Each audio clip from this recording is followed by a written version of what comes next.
마가복음 1장 35절에서 39절까지의 말씀입니다. 제가 읽겠습니다.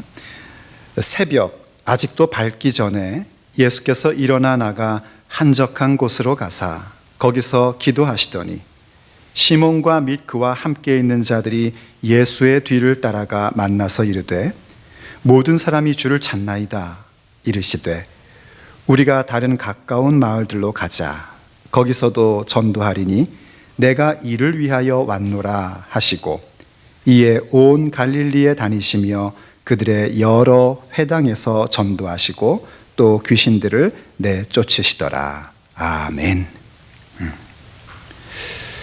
우리가 믿음의 길을 가고 신앙의 여정을 가면서 무엇이 우리의 신앙의 여정에 방해가 되고 우리의 발목을 잡을까 하는 생각을 해봅니다. 어떤 분들은 그런 얘기를 합니다. 과학과 역사에 대한 지식이 너무 많다 보니까 하나님께로 가까이 가는 것이 좀 힘들다 하는 분도 있고요. 또 어떤 분은 그와는 정반대로 너무 몰라서 하나님께로 가고 믿음의 여정을 가는 것이 힘들다라고 말씀하시는 분들도 있으십니다.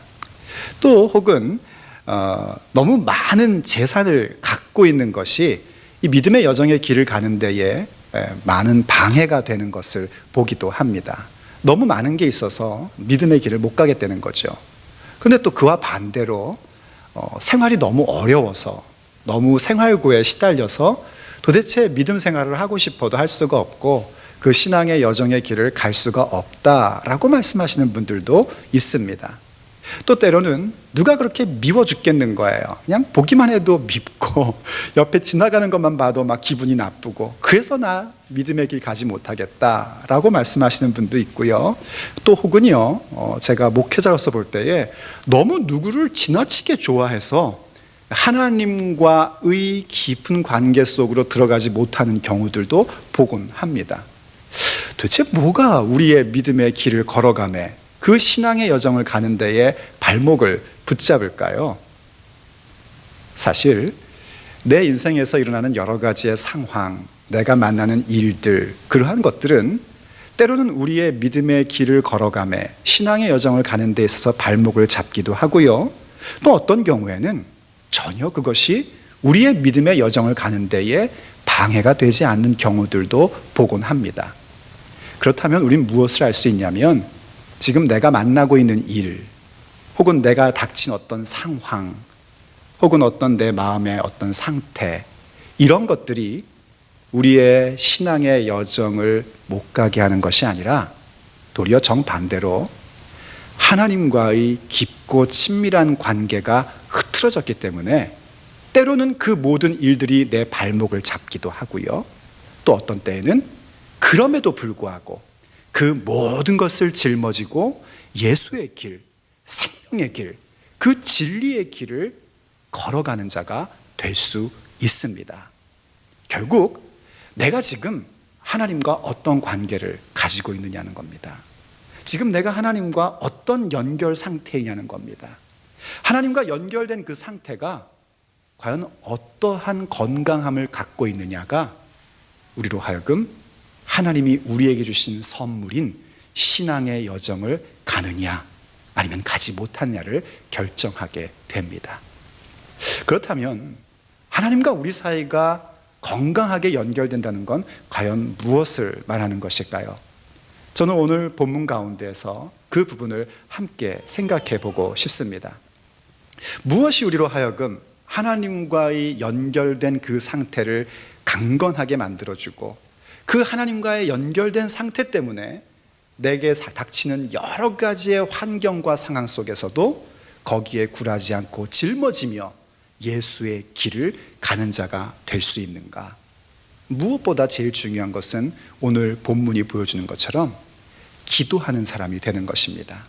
그것도 나의 개인적인 시간 속에 기도가 최우선의 순위로 잡혀 있는 자가 될 때에 우리는 어떤 상황 속에서 상관없이 하나님과의 강건한 연결 속에 주의 길을 갈 수 있는 믿음의 여정을 갈 수 있는 자로 우뚝 서게 되는 것입니다.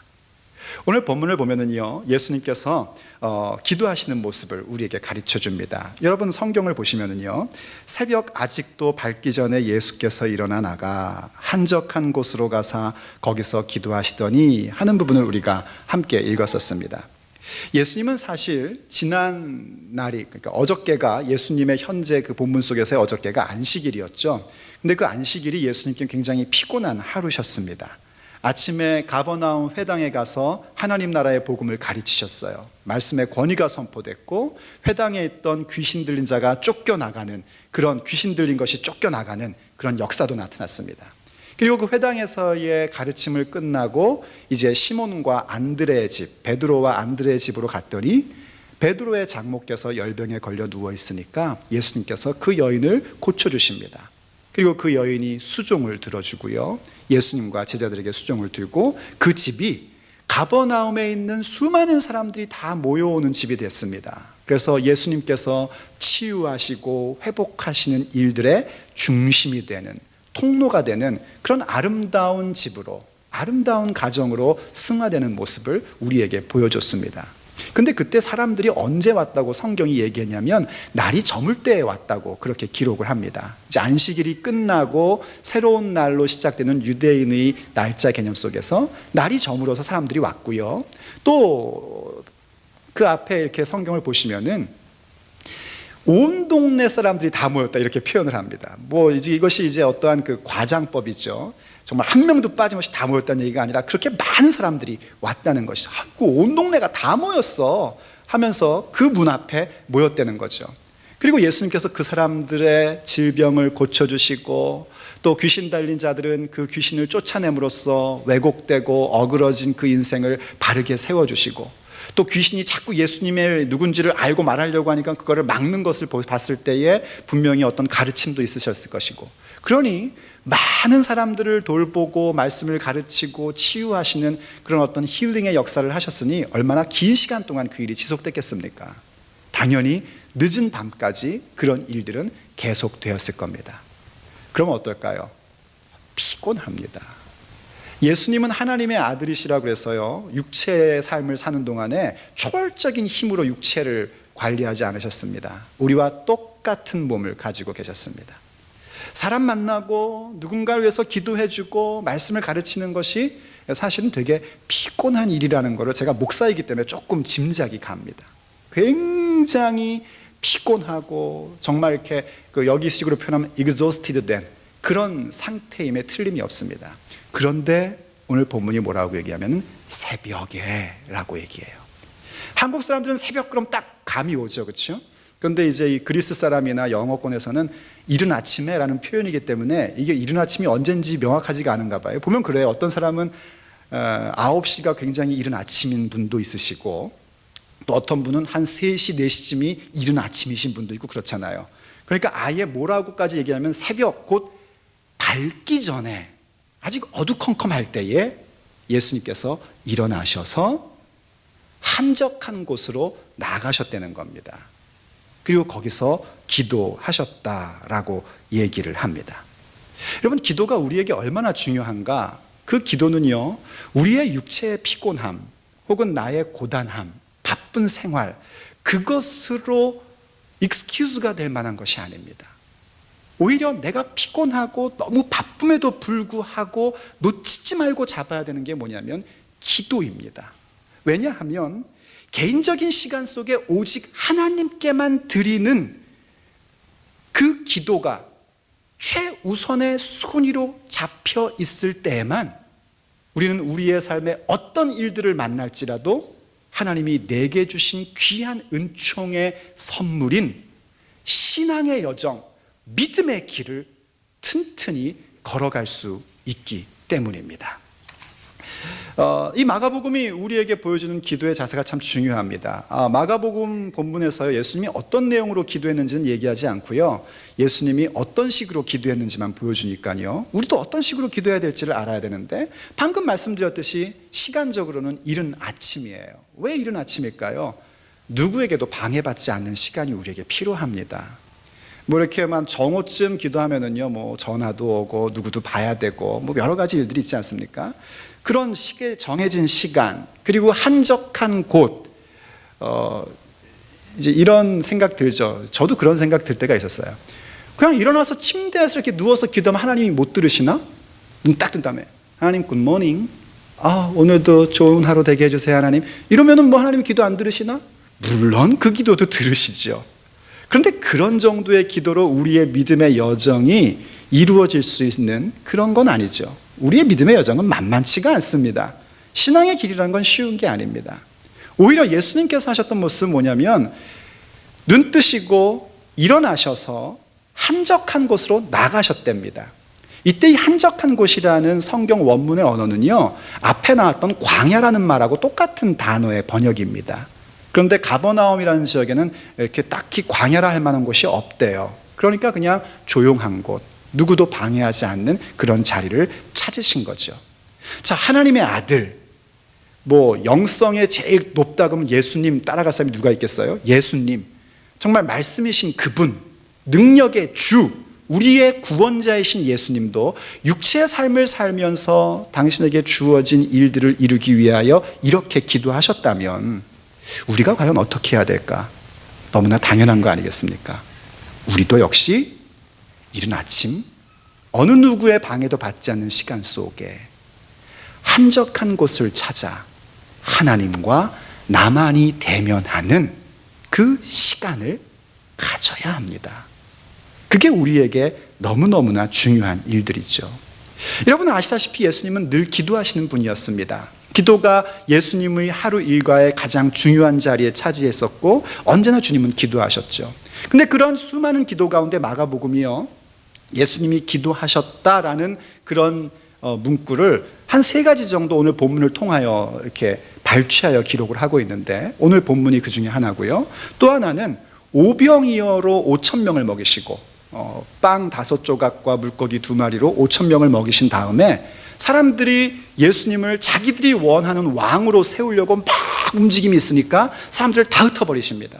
그리고 제자들은 갈릴리 호수 저편으로 빨리 배를 태워 보내시고 예수님은 산 위에 올라가 기도하셨다라고 그렇게 기록을 하고 있어요.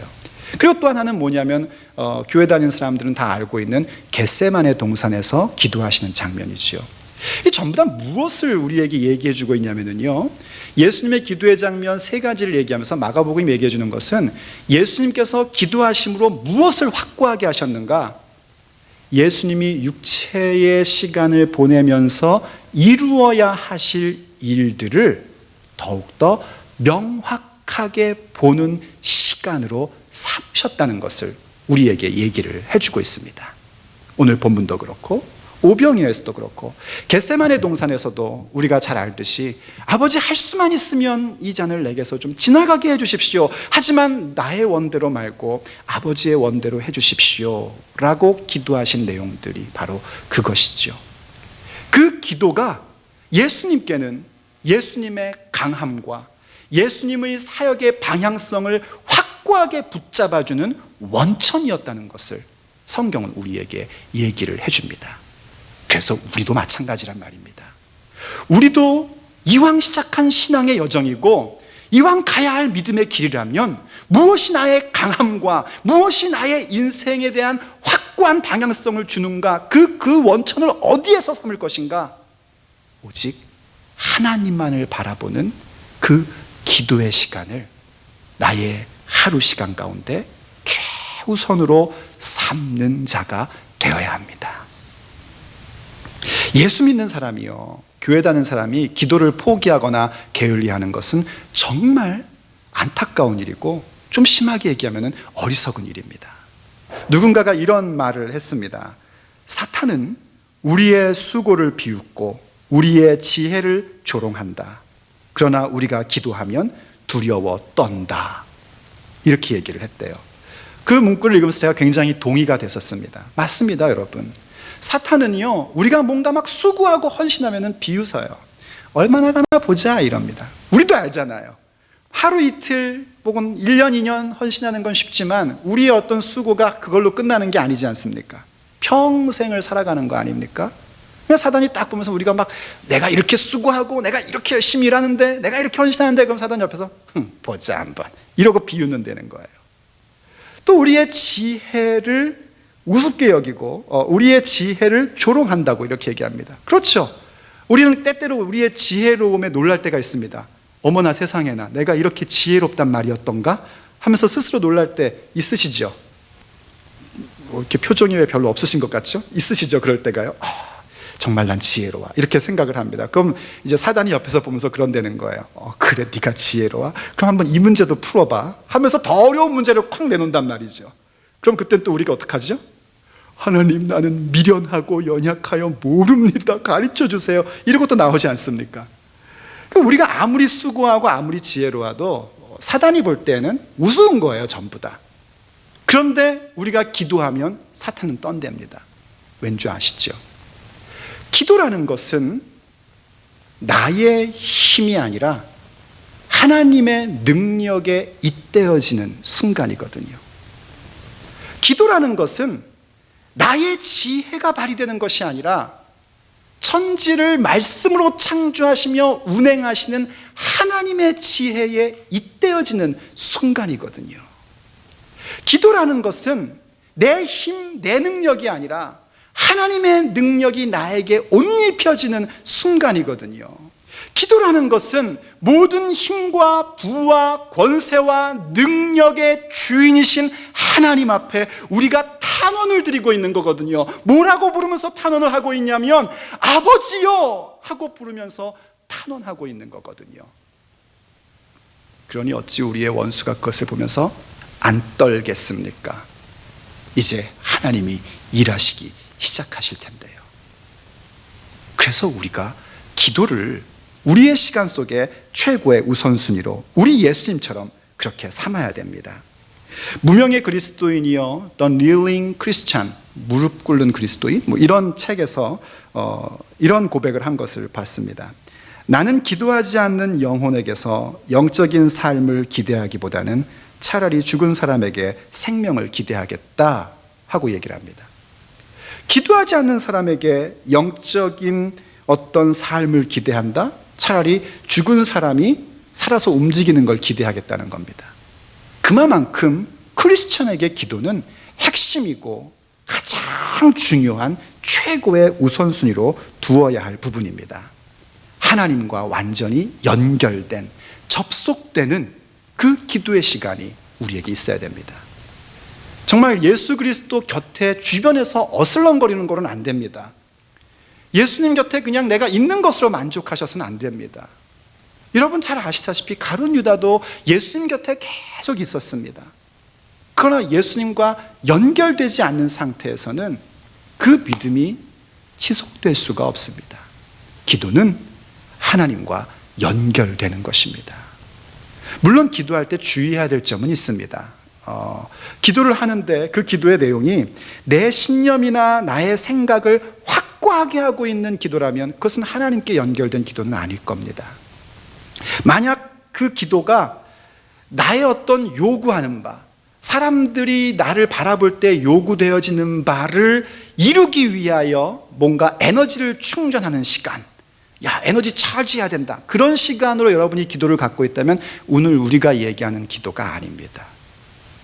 그럼 이제 우리가 궁금해지는 게 뭐냐면요, 그럼 내가 지금 기도한다고 그렇게 살고 있는데 기도를 혹시 안 하십니까? 그럼 기도하시길 축복합니다. 기도하십시오. 예, 기도한다고 하는데 이 기도가 정말 하나님과 연결된 그 어떤 상황도 다 짊어지고 갈 수 있는 신앙의 여정을 걸어가는 데에 대한 최고의 힘과 능력이 되는 그런 하나님과 연결된 기도인가? 아니면 그저 나의 신념, 내 생각, 그것을 확고히 하고 나의 요구, 사람들이 요구하는 바를 이루기 위한 에너지 충전 시간인가? 어떻게 그걸 구별할 수 있는가 하는 부분이 우리에게 중요한 부분이죠.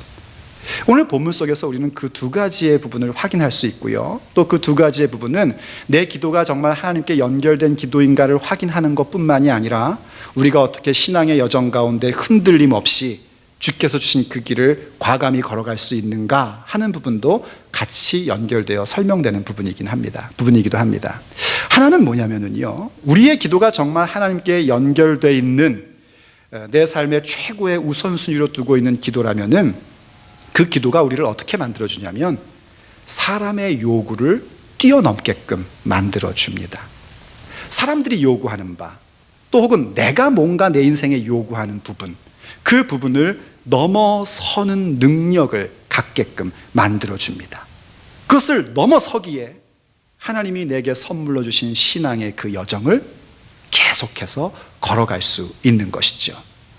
오늘 본문이 얘기해 주는 게 뭐였냐면요, 시몬과 다른 제자들이 예수님을 찾아 나섰답니다. 날이 밝아지니까 사람들이 또 찾아온 겁니다. 지난밤에 밤 늦게까지 그렇게 했었는데 정말 예수님으로 인하여 치유되고 회복되는 게 얼마나 신나는 일입니까? 사람들이 너무 늦었으니까 집에 갔다가 해가 밝아지자마자 또 예수님을 찾아온 거예요. 근데 제자들이 뭘 발견했냐면 예수님이 집안에 안 계신다는 것을 알게 된 거죠. 그래서 예수님을 찾아 뒤따라 나가게 된 겁니다. 그리고 예수님을 만나자마자 그들이 예수님께 얘기합니다. 모든 사람이 주를 찾나이다 하고 얘기해요. 여기 찾는다라는 단어는요, 또 역시 성경 언어에서요, 그냥 이렇게 찾는, 예수님 계세요? 아침 잡섰어요? 이러는 찾는 차원이 아니고요, 굉장히 긴박하게 찾을 때 쓰는 표현이라고 그래요. 긴박하게 찾았단 말이죠. 예수님 계셔! 예수님 계셔! 이러고 찾아왔다는 겁니다. 예수님을 모든 사람이 찾고 있습니다 하고 얘기를 하는 거예요. 이 말씀과 병행 구절인 누가복음에 보면은요, 이 가버나움 사람들이 예수님을 찾았던 이유에 대해서 뭐라고 얘기를 하고 있냐면, 예수님이 자기 마을을 떠나지 않게 하려고 만류하려고 예수님을 그렇게 찾았다고 얘기를 합니다. 예수님 떠나는 게 싫단 말이죠. 마을에 계시란 말이죠. 그렇게 했대요. 그러면 이제 예수님이 어떻습니까? 아침에 하나님과 연결되어 기도했고 그야말로 충만한 상태 아닙니까? 이 충만한 상태를 만렙이라고 하던가? 이렇게 막 지금 충만했으니까 오케이, 좋았어, 나 지금 굉장히 충만하니까 가자, 이렇게 하실 만도 한데, 예수님의 답변은 굉장히 의외의 답변이었습니다. 우리가 다른 가까운 마을들로 가자. 거기서도 전도하리니 내가 이를 위하여 왔노라 하고 대답을 하십니다. 그리고 분명히 가버나움으로 다시 돌아오실 것임에도 불구하고 일단 가버나움을 떠나십니다. 그러면서 갈릴리 지역에 있는 고만고만한 도시를 다니시면서 하나님 나라의 복음을 전하십니다. 회당에 들어가서 복음을 전도하십니다. 전도했다는 건 요즘 교회에서 얘기하는 것처럼 사람들 교회에 데리고 오는 그런 얘기가 아니라 하나님 나라의 말씀에 대하여 선포하고 가르침을 줬다 하는 게 전도의 진짜 의미입니다.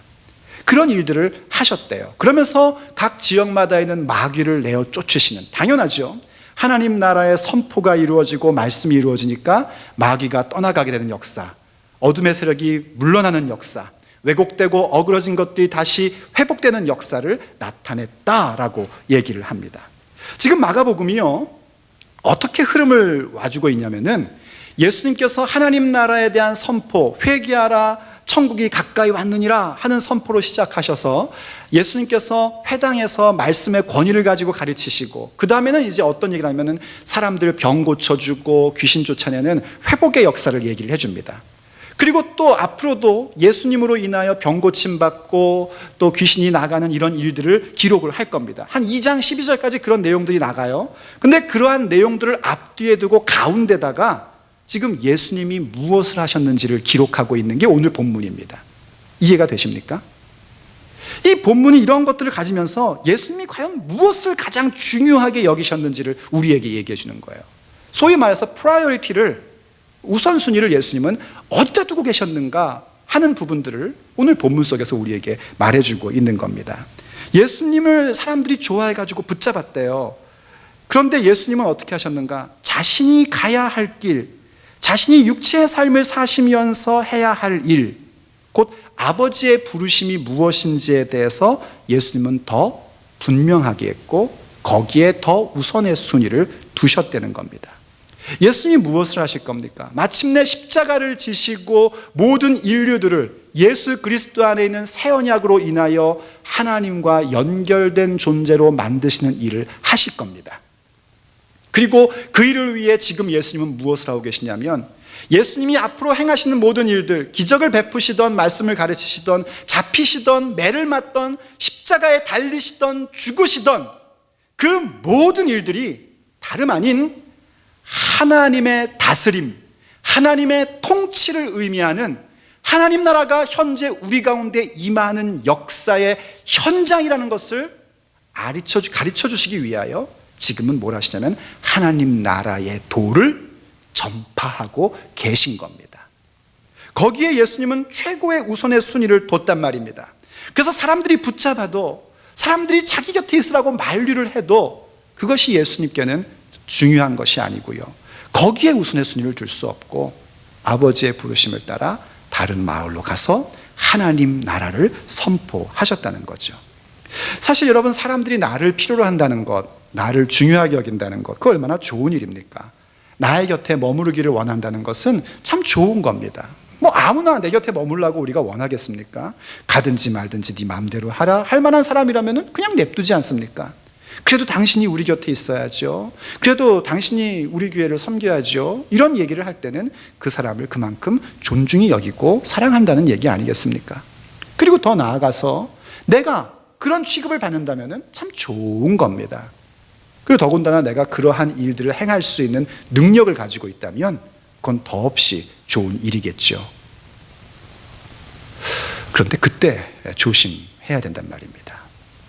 그때가 우리에게는 어떻게 보면 굉장히 주의해야 할 시점이기도 합니다.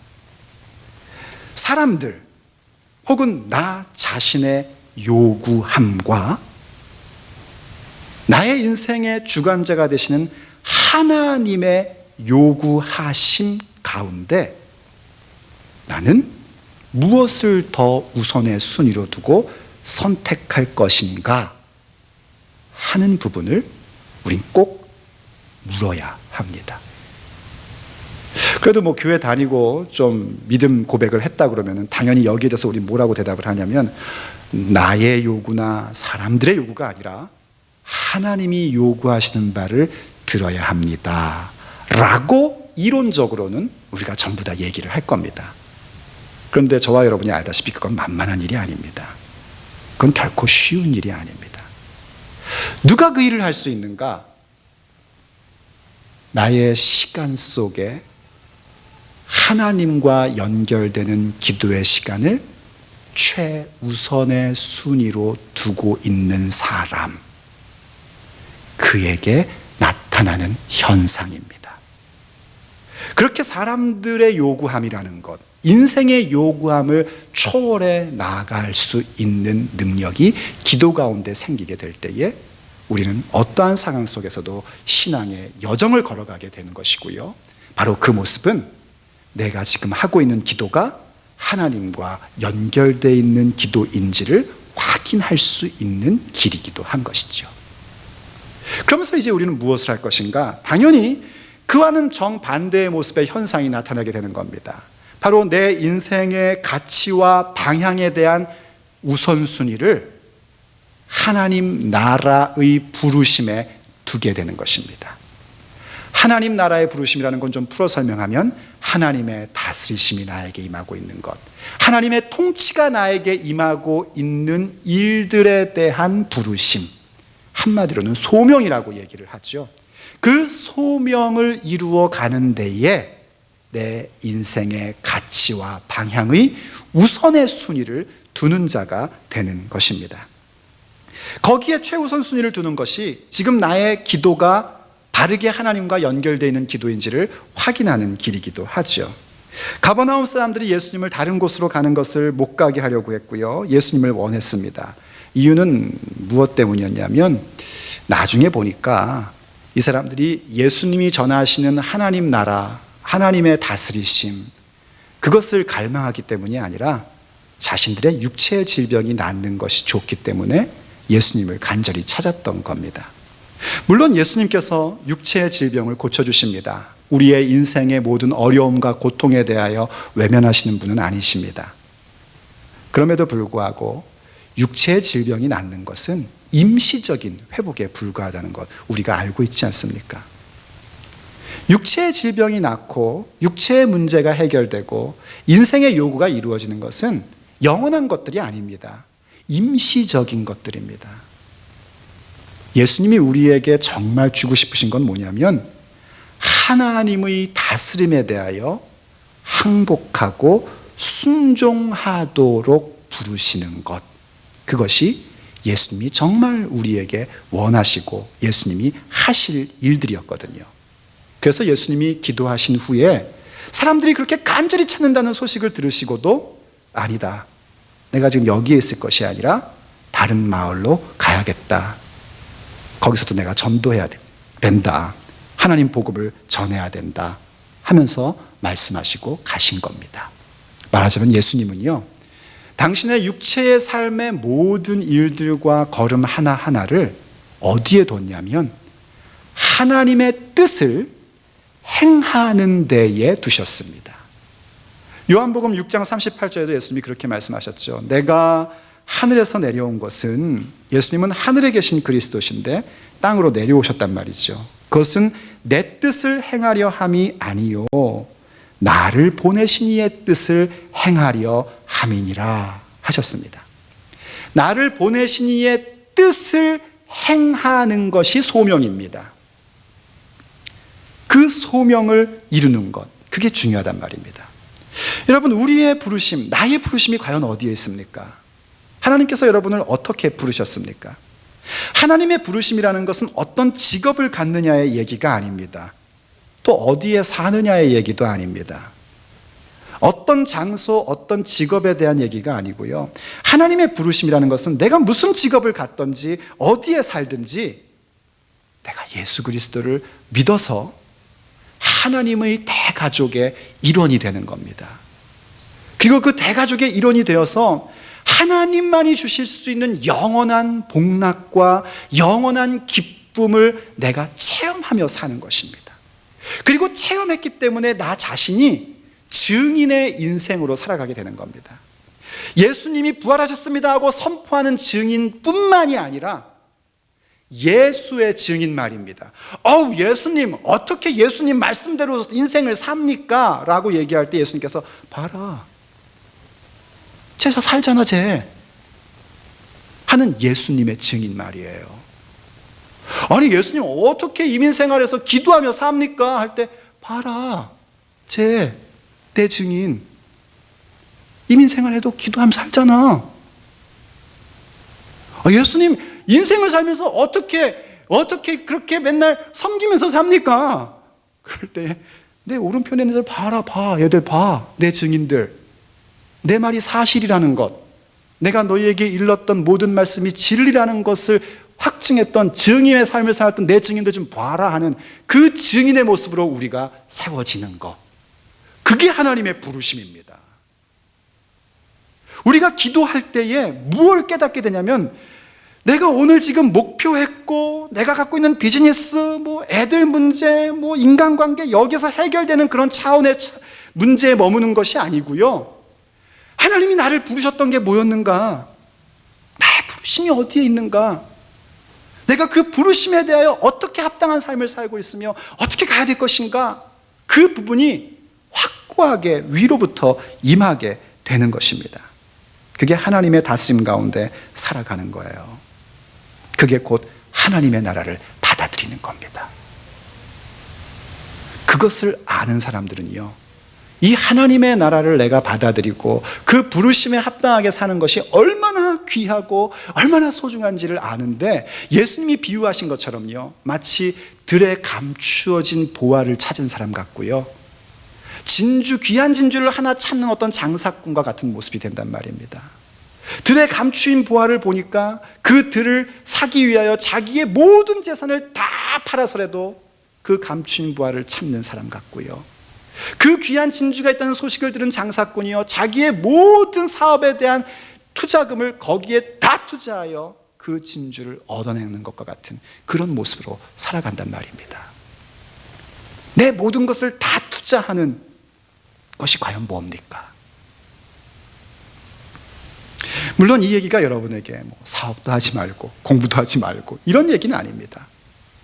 내가 지금 사업을 하던, 직장 생활을 하던, 공부를 하던 그 모든 것들 가운데에 과연 하나님의 다스림, 그 부르심 가운데 야, 쟤 좀 봐라. 예수님 말씀하시기를요, 쟤 봐라, 쟤처럼 살아야 된다 하는 그 증인된 인격으로서의 부르심, 그것을 갖고 있느냐 말입니다. 우리가 그걸 찾아야 됩니다. 그걸 확고하게 해야 됩니다. 그런데 어디서 그것이 확고해지는가? 이러한 말씀을 듣는 것만으로는 안 되고요, 이 말씀을 듣고 여러분이 이른 아침 한적한 곳을 찾으셔서 하나님과 연결된 기도를 가질 때에 이 역사가 우리에게 나타나는 것입니다. 사랑하는 여러분, 무엇이 내 신앙의 여정에 방해가 되고 있습니까? 무엇이 나로 하여금 그 하나님의 위대한 부르심으로 나아가는 데 발목을 잡고 있습니까? 그것이 무엇이든지 간에 우리는 신앙의 여정을 갈 수 있는 길이 있습니다. 기도하는 것입니다. 기도함으로써 나의 인생의 모든 요구를 초월할 수 있고, 기도 가운데에 하나님께서 나를 부르신 그 부르심에 합당한 자로서의 인생을 걸어갈 수 있는 능력이 주어지게 되는 것입니다. 예수님도 기도하시더니 그 모든 모습을 보여주셨습니다. 기도하시겠습니다. 사랑하는 하나님, 예수님께서 기도하시더니 사람들의 요구도 초월하며 아버지의 부르심에 합당한 모습으로 나아갔던 것을 성경을 통하여 보여주시니 감사드립니다.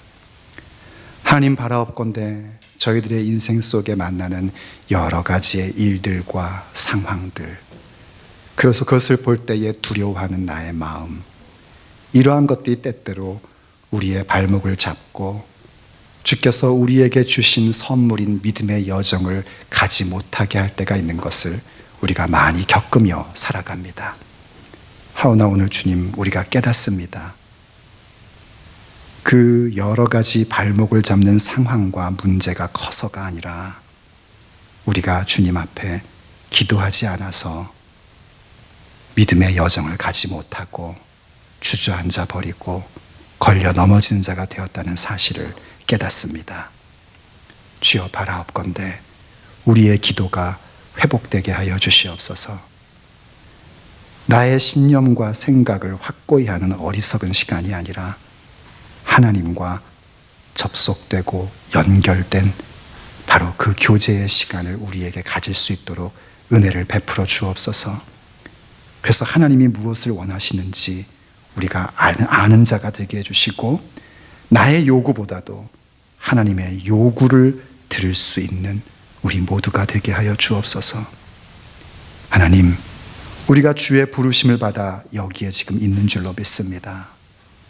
그 부르심에 우리가 어떻게 해야겠습니까?